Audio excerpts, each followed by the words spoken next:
What's going on, guys? Quick little video here from ShotGunHeatShield.com. Going over a quick and easy install of our two Zytel heat shields.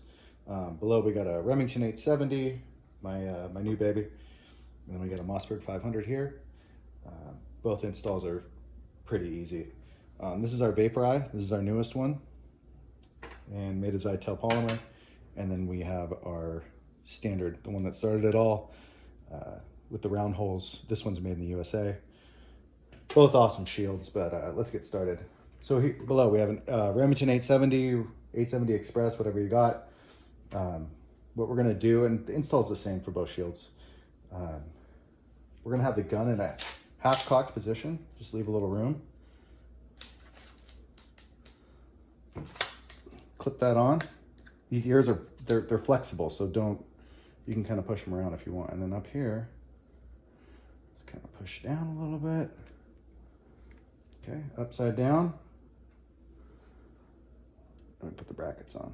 Screw them down, they come with screws. If you need longer screws, I'll mail them out to you. Again, these are from ShotGunHeatShield.com. These are our two best sellers. Here's the Mossberg 500. This one's a little trickier, but anyone can do it. Let's take our standard shield. So again, half cocked position.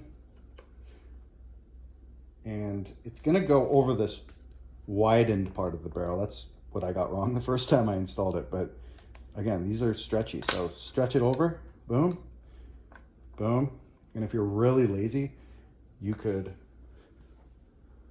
slip these under and install it, but otherwise, just unscrew the barrel,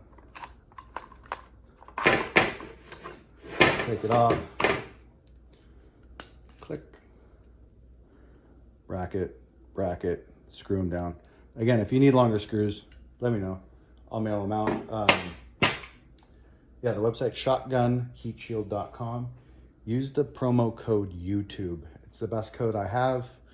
I'm not going to tell you how much it's for, but it'll save you some cash. But yeah, again, shotgunheatshield.com. Easy install. Email me, text me, whatever it takes, and we'll answer your questions. Thanks again, guys.